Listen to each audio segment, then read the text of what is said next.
Hello and welcome to my view from the piano bench.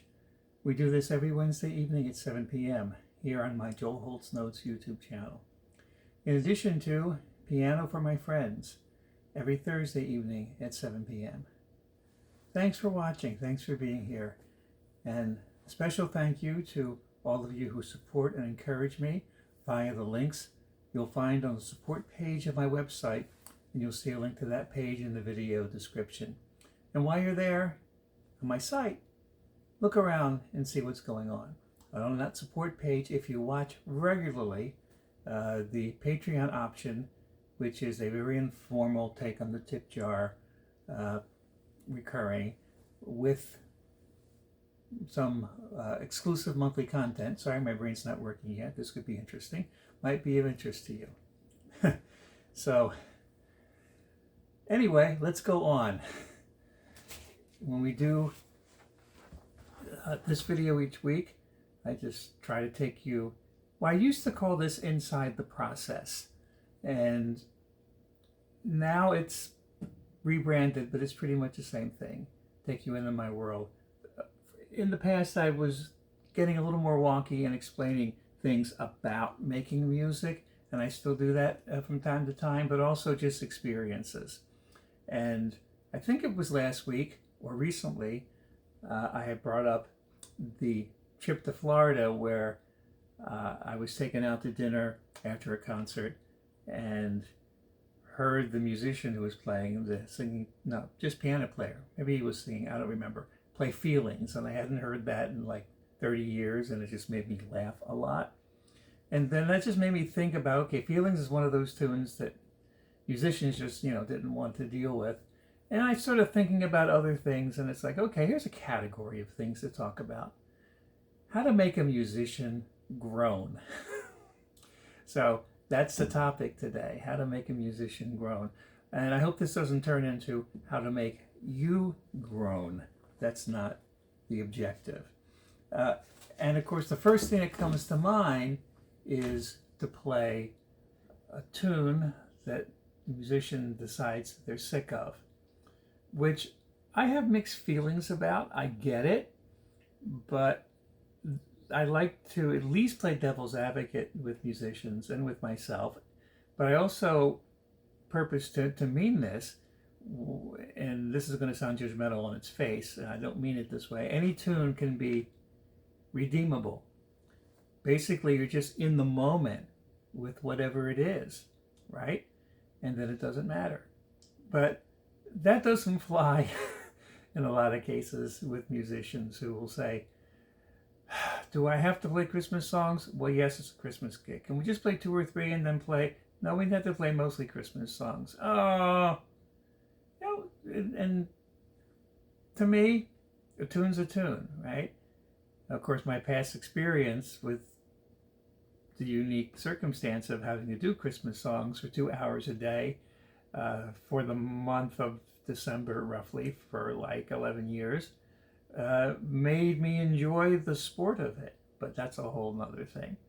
So first off, let's think of a couple of tunes or categories in my experience that would make a musician groan. So the subject of Jim Croce came up on a gig, and you could hear somebody saying, oh, just don't ask me to play Bad Bad Leroy Brown. Which, that was big. That's like in the 70s, right? And it's just one of those tunes that, has 3 chords on guitar, or 4, or maybe 5 or something, and it's not really, yeah. But there are some really nice Jim Croce tunes, so let's start there, because I'm not going to make myself, actually I will make myself groan with a couple of things, but this stream is not about making anybody groan, I hope. So this is actually a Jim Croce tune I've kind of fallen in love with.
a simple but beautiful tune called Time in the Bottle, which you probably recognize.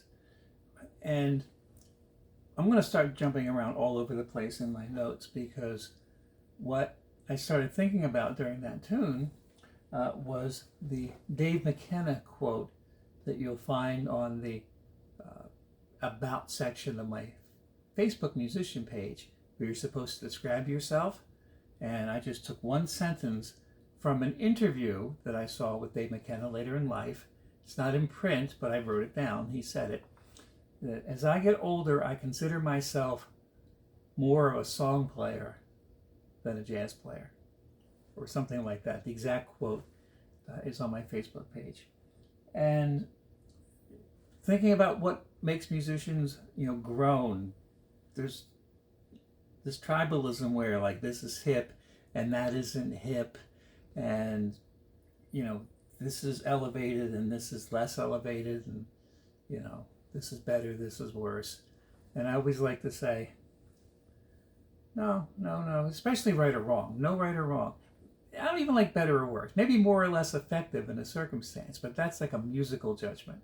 The tribalism, thing, hipper than thou, is what I would say back in the day. I'm tempted to retell a story that I've told recently, and I'll skip for the moment and just go on. So I can think of plenty of tunes when I was coming up as a musician that were those sort of groaner tunes that musicians would play.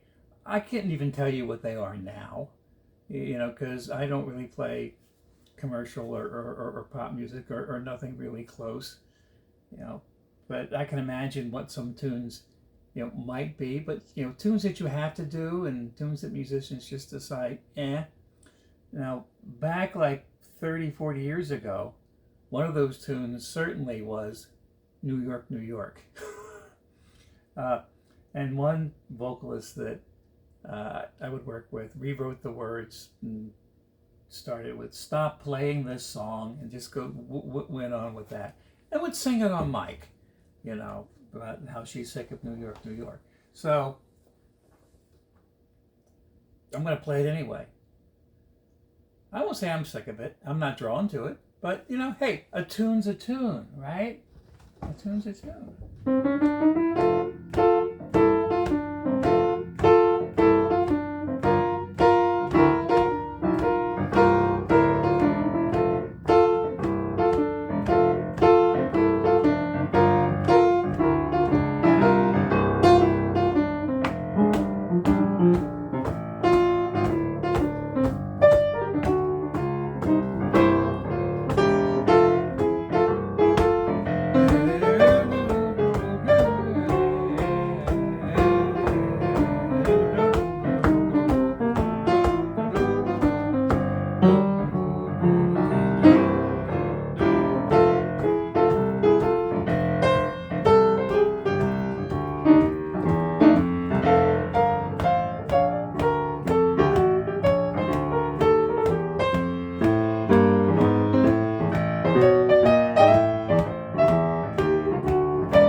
So maybe we have a recurring theme here of me saying, and while I was playing that one, I started thinking about, yeah, as I'm playing that, I'm realizing, Joe, you're pointing your finger at yourself a little bit here, because you've never actually put that song in your Piano for My Friends regimen.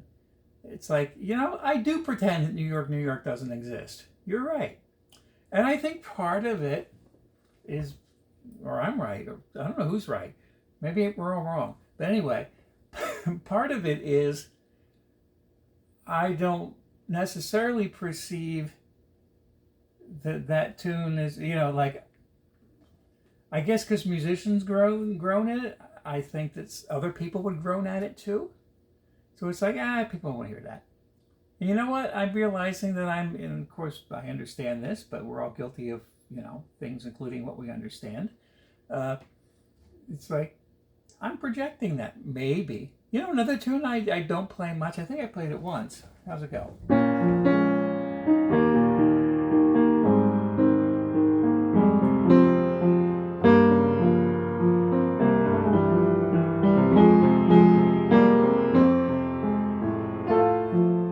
You Light My Life, the Debbie Boone thing. Because I guess there's this little kind of judgmental thing within me. Well, that's lame, and people don't want to hear that. Same with feelings. But, what if I were aware that really, like, the three tunes everybody wanted to hear me play the most on Thursday night video are Feelings and You Light Up My Life and New York, New York. How would I feel about that? Actually, I think I'd feel fine and I play them because I know it was connecting with you.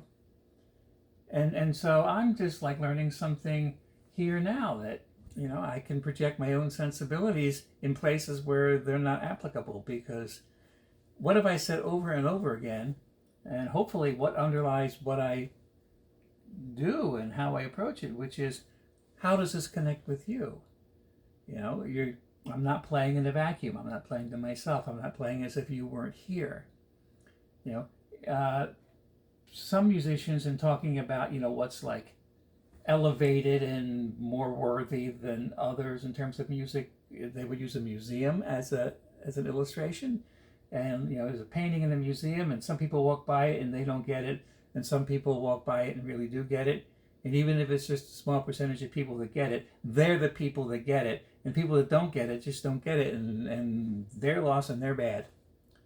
Yeah, no. Yeah, no. Yeah, no. And that's the whole dilemma. Boy, I'm going someplace. That's okay. Let it go here. That's what I said the other week about harmonic grandstanding, and about the idea. It was a term that was introduced to me through somebody watching somebody perform and doing things because they could. Which is, and then he said, where's the love in that? So there is the understood from this person. I would agree that it's about love. It's about connection. It's about humanity. It's not about winning an award, or that's the wrong illustration. But I think you know what I'm saying. I may not have had enough caffeine, but there's nothing that can be done about that or should be done right now. So anyway, maybe I am making you groan. Actually, I may be making myself groan, but let's just go on. So, when you work with the same musicians for a long time, or a lot of time, or over a long period, or a lot concentrated, you can get in situations where it's like, oh, here it comes the groaner, here comes the thing. Oh my goodness. There was one band leader I worked for. Most of his like altered song lyrics and stuff I could not repeat. But it's like, oh really, Tom? Do you have to do that? Yeah. And then there was the Madeira Big Band back in the day, where Joe would always introduce this tune, which you'll recognize, with the same little spiel. And it didn't matter if the people were in the audience the last 100 gigs, and everybody's heard the same thing. He said it anyway. So maybe we all collectively groan. With this tune, he said, and this is from the famous movie Casablanca, which translated means House of Blankets. Why did I repeat that?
There we go. And the recurring theme of something that crosses my mind while I'm playing continues.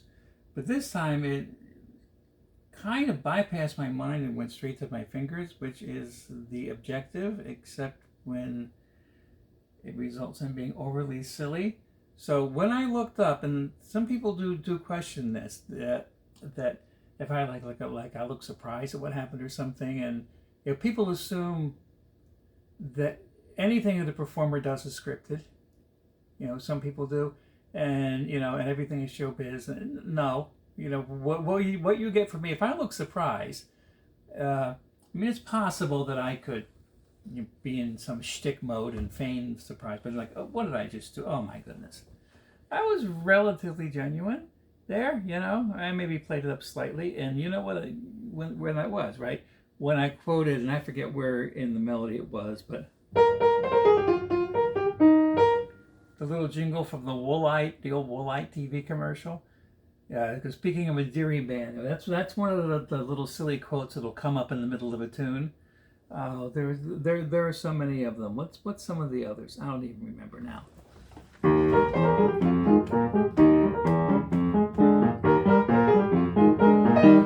Right, and then I realized when I did that, it's like I just made myself groan. Aha! What makes a musician groan?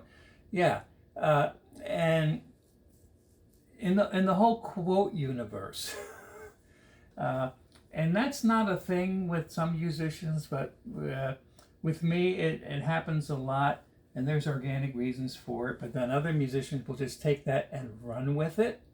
And I'd like to think that, on balance, I use it creatively, because a lot of times it will just happen, and then like rather than just take the quote verbatim and then stick it someplace where it fits, I'll take it and alter it slightly and put it someplace where it doesn't necessarily fit, and that kind of thing, and be creative about it.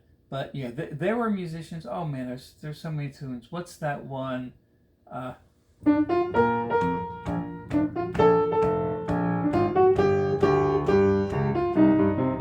When you're smiling, and then the musicians will just take, I could have danced all night. And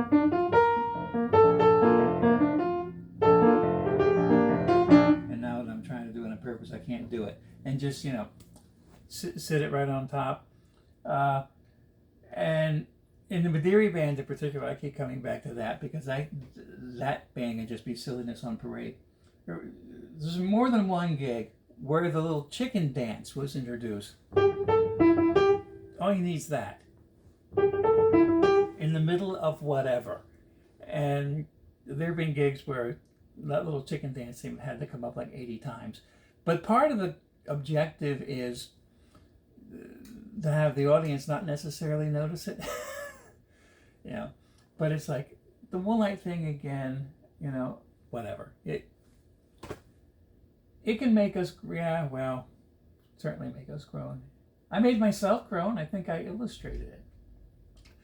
But then you get into the whole bag about like what I want to do, and what's good and what's beneath me, and what can I not stand, and all of that. And I brought up Christmas songs earlier. And maybe you don't know this story, so forgive me if you do. I had this gig for 11 years. Some of it was full-time, not full-time, it was 2 hours a day, but like 6 days a week throughout the year, continually. For a few years it was like that. And then it became, like a month at a time, or season, or whatever. For the Cherry Hill Mall in southern New Jersey, when they built their food court, and I think 1984, maybe? And it was, at the time, the first big mega food court in the country, from what I understand, and certainly the largest at the time, 1,000 seats. And Cherry Hill Mall kind of started the whole food court craze in shopping malls. But it was Cherry Hill, and they wanted to do it like Cherry Hill, They wanted to be classy and all of that. So they put a grand piano, baby grand piano by the fountain, and I became the piano player. the picnic pianist, because they called the place Picnic at Cherry Hill. But the first year I did it, I got this little surprise.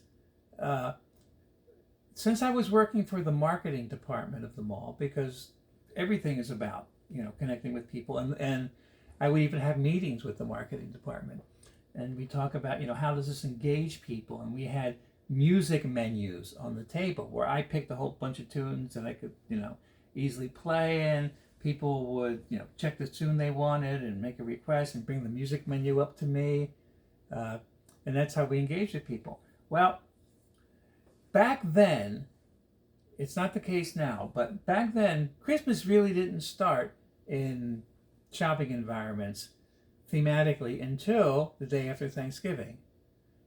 Because talking back in like the mid 80s now, or early 80s. And so it was the day after Thanksgiving that Santa Claus would show up in the shopping mall. And guess what I was told I needed to do? I needed to play wall-to-wall Christmas music for my 2 hours a day. All I could play was Christmas tunes. I'm like, okay. Now,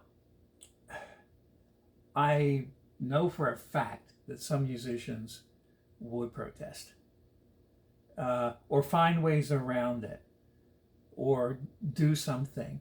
And I took the attitude of, okay, here's a mountain to climb.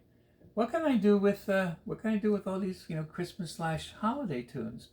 And how can I change them up? And how can I go through a day without repeating any? How can I go from 2 days without repeating any? And what kind of variations can I do on whatever tune it is? And what tunes can I find that aren't as familiar, etc., etc. And crazy as it seems, I actually look forward to that. And it also made song selection easy. The thing about Christmas, especially in the past, everything's changing and breaking down. And it's going to be some cultural commentary. I won't, with regard to the general culture, but it had been the case, and perhaps still is to some extent, that Christmas was that one time where people kind of stepped away from their tribalism, and older people would embrace newer Christmas songs, like back in here's a song that I didn't necessarily like to play, but I would. Grandma Got Run Over by a Reindeer, when that came out, and, older people would embrace that, and younger people would still sing songs about, a time before there was, before there were automobiles, and nobody cared.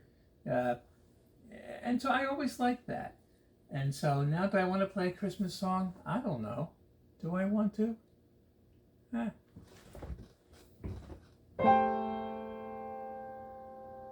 Actually, no, I'm not going to. I'm going to go on. I may come back to it. I'm going all over the place, which is good. Because I'm talking about, though, kind of snobbery with musicians. I remember when I had Mainstay Monday, and I would have a lot of shows that had jazz musicians. And with one musician in particular, it's like, let's get some tunes. And I said, let's play a rhythm changes tune, which is a tune based on I Got Rhythm, which is like a standard thing. It's almost like blues to musicians, just if I have to. All right, then let's not. I don't want you to be playing if you have to. And I remember there was one tune I was playing with a local musician. He told me he hated the tune. He had a good reason, I guess. It's because when he learned jazz, that was the tune that was used in his jazz education, and he just got drilled so much he couldn't stand it anymore, so he never wanted to play it on a gig. This one.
we go. I had fun playing that tune, Satin Doll.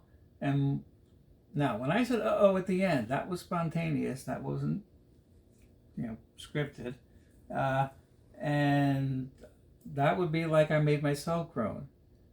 Because like at the end of Satin Doll, I should have ended, but I quoted something from In the Mood.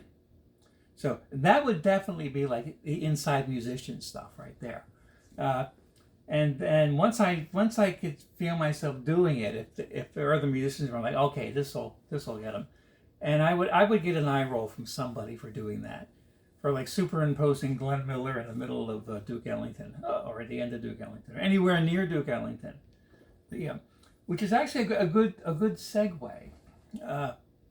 That the idea of being, hip or appropriate, or there's some things that are beneath you, or the musician, or us, or me, and we all have that to some extent. And what was that tune a few minutes ago that I said I haven't played? I need to go back and watch this, and any tune that I said I haven't played, I need to play, because what I like to say is a tune, and they're all opportunities for, exploration and whatever, to be in the moment. You be in the moment with whatever it is. But musicians are notoriously tribal. It goes all sorts of directions. Traditional jazz, versus contemporary jazz, or the other way around.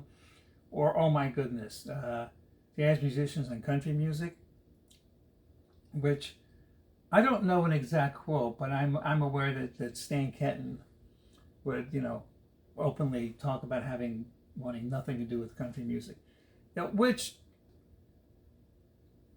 makes sense in one level, but then it's like, okay, I mean, it's super simple, and it's supposed to be that way, and it's lyric driven. So how do you redeem it?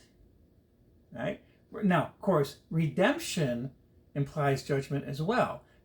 So how do you bring it over into your realm? This is also crazy complicated, but the bottom line is, if you want to make a jazz musician's eyes roll, a lot of them talk about country music. That'll work. Tunes are simple. They have 3 chords, or the melody has 6 notes, or whatever. And then my counter to that is, sticking with Duke Ellington for a minute, there's a tune that jazz musicians play all the time, or at least they've all played, and I've never heard anybody complain about it, and it's got 2 notes. Those 2 notes. Melody.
CJ and Blues, right?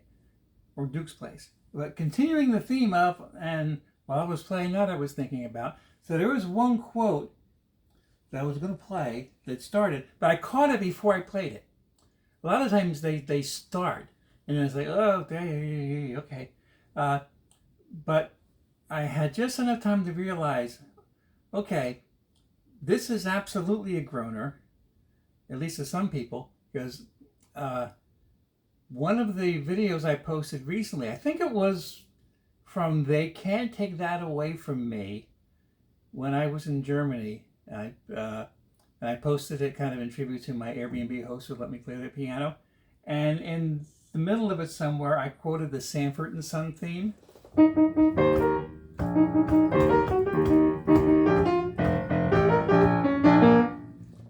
And then one of my friends, one of my musician friends that I perform with often, posted, Sanford and Son, really? With like a laughing emoji and one with an eye roll. Like, why? Why would you do that?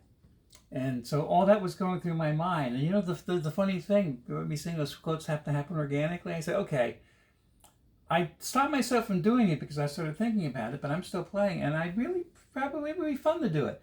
And then I went to insert it next time around. It's like, no, because now I'm forcing it. It would have been in the same spot. It would have been in the same, thing. But it's like, no, it wouldn't be organic at that point. I'm not going to do it. And I made myself not do it. And I had this little thing going on.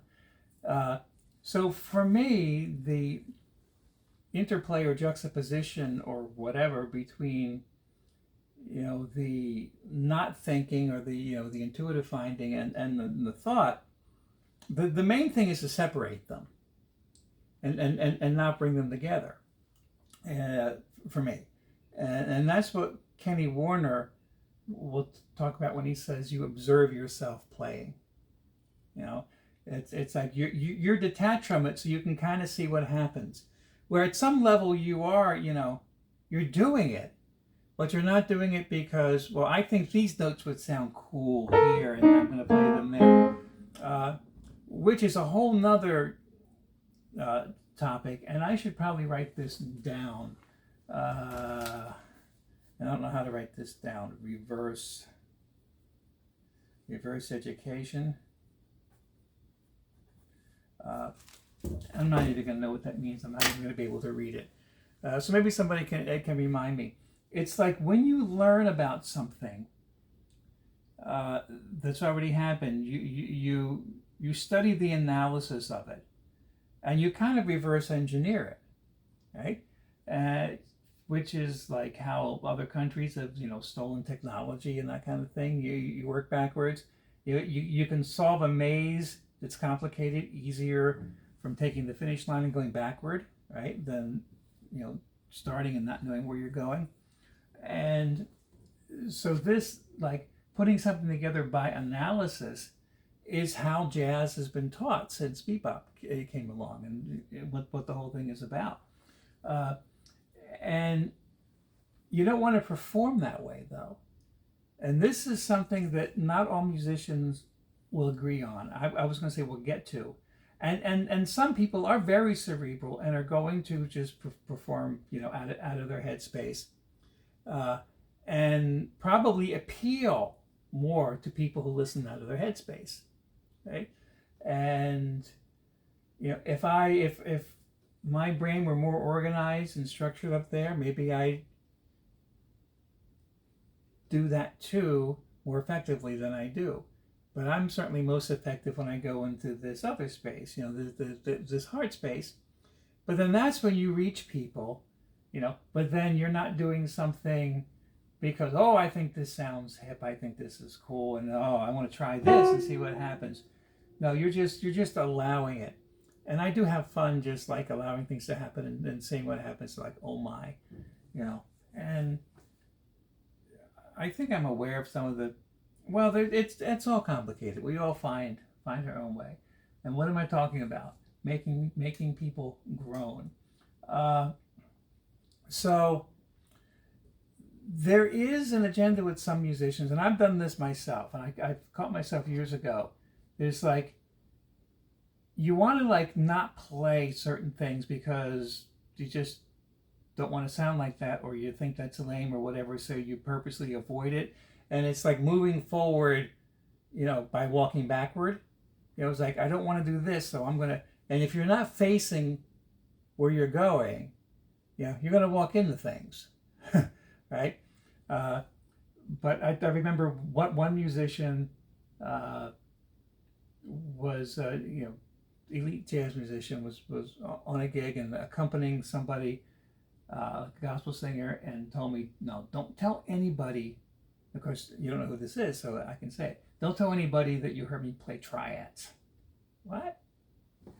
Oh, 3-note chords were beneath him. And it's funny, I listened to this recent interview of Pat Metheny, and he talked about how he loves triads. So it's all just a thing. In country tunes, C-chord country tunes.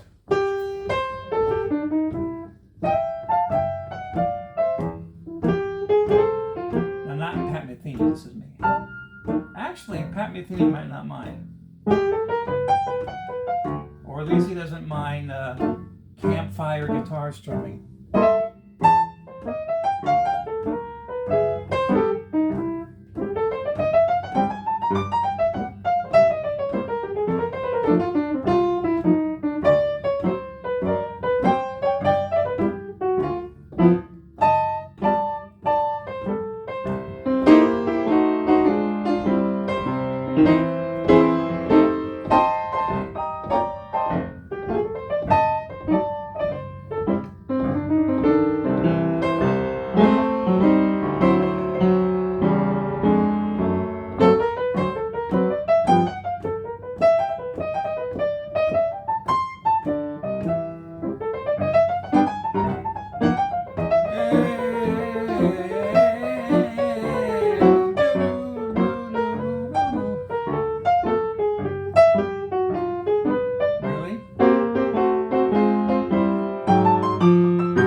Well, if I were scripting things, I couldn't have scripted that any better. Maybe intuitively I was scripting it.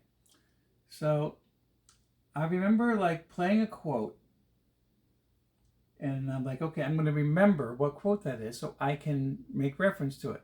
And all of a sudden I'm playing another quote, and then I just go into this quote fest mode, which just happened. I'm like, I'm going to let this happen, and I have no idea what quotes I played. So maybe we can have a contest and see who can identify the most number of quotes. There had to be at least 10 uh, in that tune, and maybe 10 in a row. You know, of course, I ended with right? I forget what the others were, but yeah, well, I made myself groan or smile or something, and I guess there's maybe some overlap between groaning and smiling, right? Uh, so here's how I was going to try to end this mess. I mean, this thing. It's a little all over the place. But where I was going to go last was I was going to say what can make musicians groan. Uncooperative sound personnel. You know, and musicians really appreciate when you get a good sound person. You're going to get, but back in the day you say sound man, but you know what I mean. And sometimes there's some tension because the sound people know better and the musicians know what they want, and the sound people are going to do what they want. And all musicians have had some unpleasant experiences with sound personnel. Most of mine have been good, and you try to develop a good relationship with the sound person because you're really dependent on them. Yeah, but you can make a musician groan by just bringing up, sound engineers sometimes. Or you can probably make sound engineers groan by bringing up musicians. It can go either way. But then that got me thinking about an illustration that I've used for myself. The sound engineer is responsible for two different sound configurations at the same time. This is something that not everybody thinks about, where the musicians on the stage have to be able to hear in order to perform. They have to be able to hear effectively. Like, for example, if I'm accompanying somebody singing, if I can't very clearly hear what they're doing, I'm not going to be able to latch on and accompany them. So if we're just like in a room and they're singing close to me, like or in my ear or something, that's fine. But if they're across the stage and they're singing out there and the speakers are all pointed out there and everybody can hear it, I can't necessarily hear it enough to accompany it. So the sound engineer gives me a monitor speaker. And like at the mainstay and many other venues, you'll see the back of speakers on the ground sort of facing up at the front of the stage often. And they're the monitor speakers, and they're throwing sound back at the musicians because the sound engineer's job is to create an environment on stage where we all hear exactly what we need to hear, irrespective of what the audience is hearing. It's two different things. A lot the same, but not entirely. I may need to hear like the bass player more than the sound engineer will find it appropriate to put in the general mix out in the audience. So there are two different sounds on a gig, on a show. What's heard on stage that only the musicians hear, and what's heard in the audience that the musicians don't hear. And without recounting the experience, I learned a few years ago, and I've talked about it before, that actually generalizes. And it's not just the sound that you hear on the stage or the sound you hear in the audience, it's the experience that's had in the audience or on the stage that are different experiences. And of course, the magic is when those become one. Not that the sound mix is the same, but that the experience in the audience is connected with the experience on the stage. And now I'm saying this poorly, but the point I was really wanted to make is that musicians would do well to move our focus as much as we can, not with sound specifically, but with just anything it translates to what's happening in the audience, because that's who we're connecting with.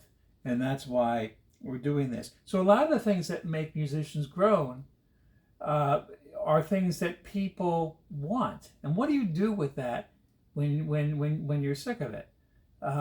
Like the, pop star who has these hit songs and they're expected to do them every show.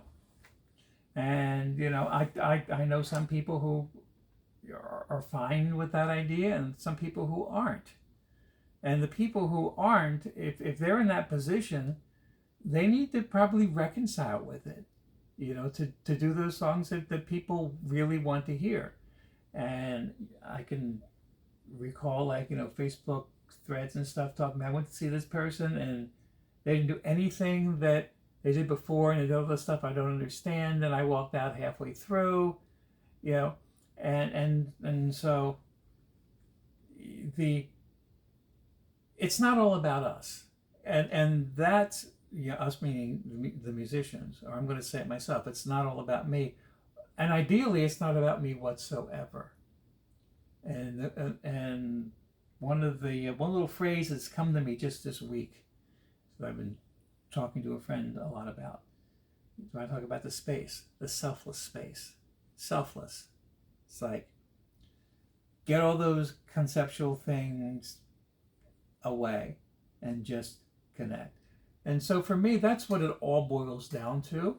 And so hopefully this whole convoluted little thing that I just scribbled on a page, I didn't reorganize it because I had my themes here, and there's a little stain on the page even. See, I'm saying way too much. Hopefully this tied together somehow.